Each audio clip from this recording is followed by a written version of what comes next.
Hey, gorgeous. Happy Tuesday. I'm not sure what's going on with Facebook Live, but you know what? I'm just gonna make my video. We'll upload it, and when it decides to let me go live, we'll go live. Otherwise, we'll just do recordings. Anyway, with all that out the way, how are you doing today? Doing wonderful, aren't you? Why? Because we always know all things work out in our favor. We have victory all day long.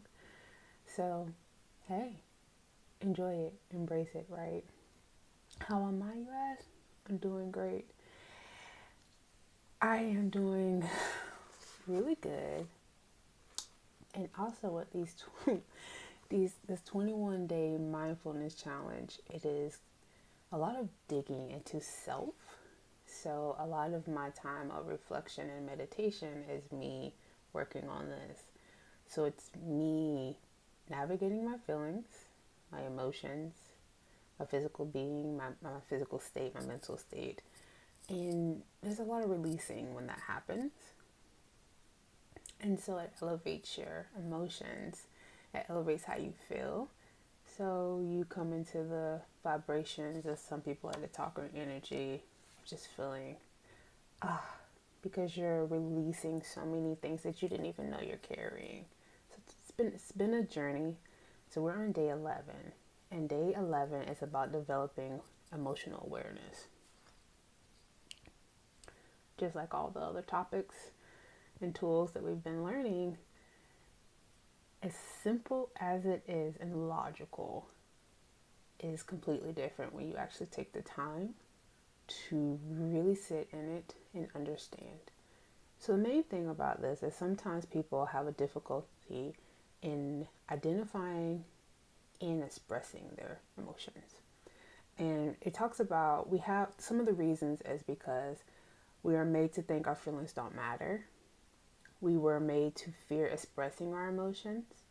We were made to feel guilty for our emotions or our desires because we were an inconvenience to someone else, or we were discouraged from feeling or expressing specific emotions. And so, in that, we start to not express emotions, we govern how we express emotions, or we just hold it in. I was like, wow.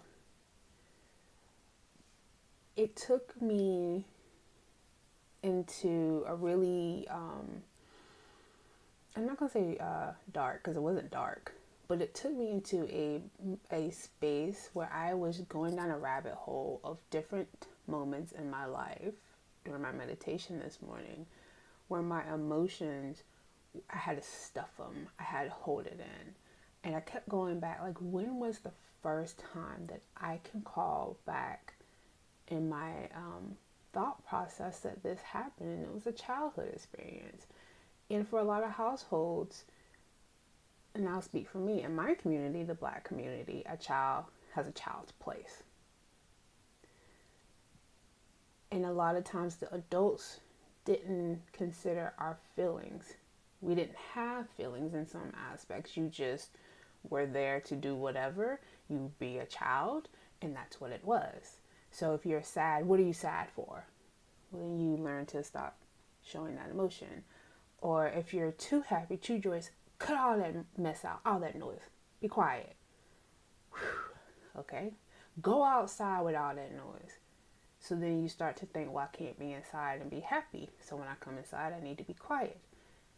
If I'm concerned about something because I don't know how to facilitate these emotions as a child, and that's all you're ever hearing is things that tell you to be quiet, stop talking, you're inconveniencing me, I don't have time, I'm trying to do these things, what are you coming to me now with? You then take that into adulthood. And when you take it into adulthood, it manifests into relationships where you don't communicate. And when someone upsets you, you don't say anything. You just sit there. Or you lash out. Or you don't even understand what you're feeling because you've never been able to actually navigate what happiness looks like and feels.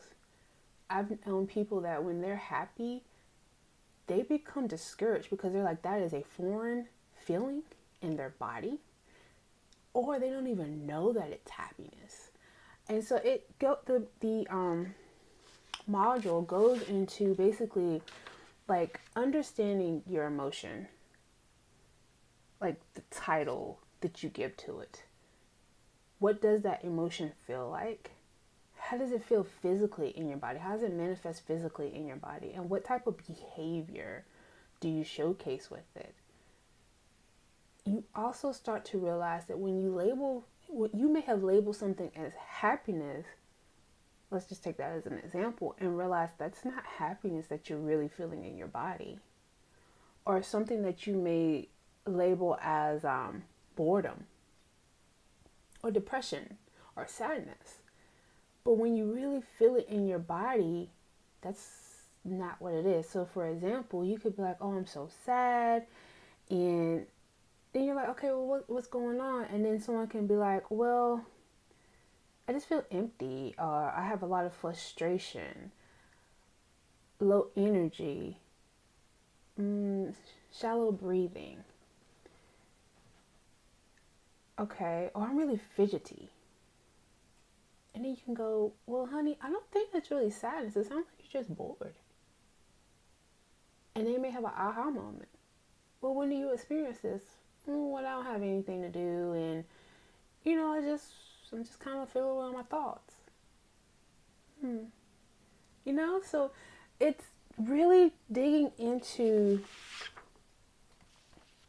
understanding what we label as certain things because we didn't have the tools beforehand, or we just didn't have the knowledge or understanding, but how to experience it at the same time. So one thing I learned about myself is I would shut down when I became really emotional about something. I would just shut down, become void, wouldn't feel nothing, and then I would come out of it. That's what I thought.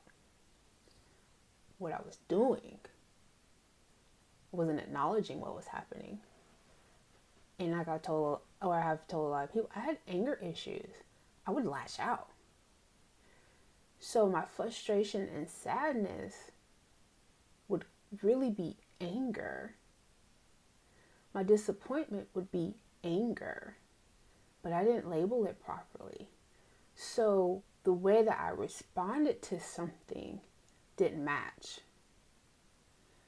And I realized now when I shut down, it's not a shutdown anymore.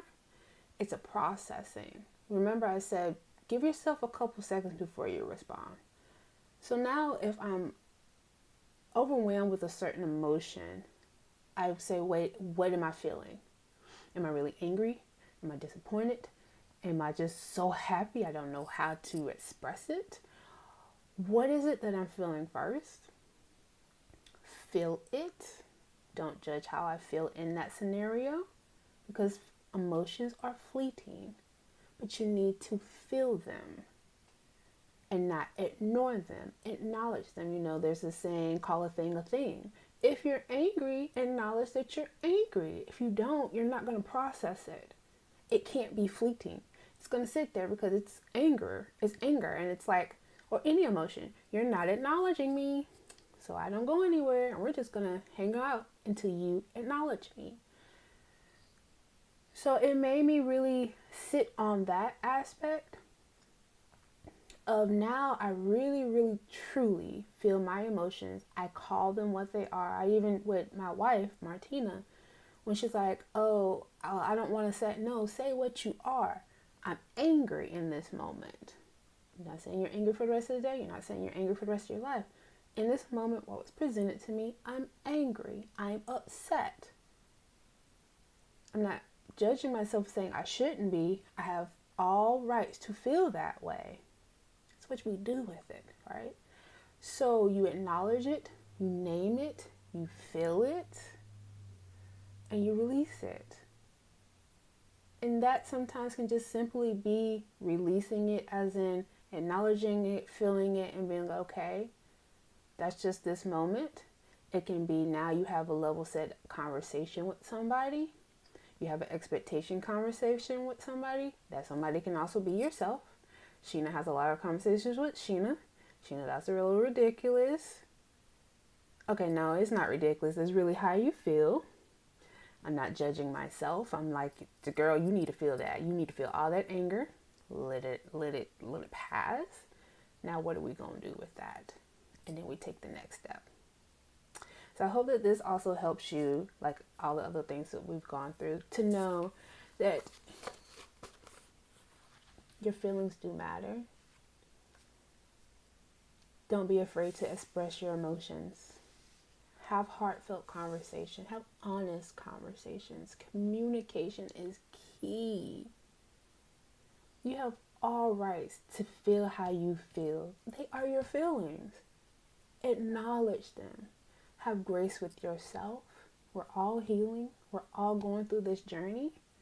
We're all on different paths. But the best way to navigate it is to have your tools and great communication. If you haven't heard today, let me be the first to tell you, I love you. I'm proud of you. And I can't wait to see you tomorrow. Bye-bye.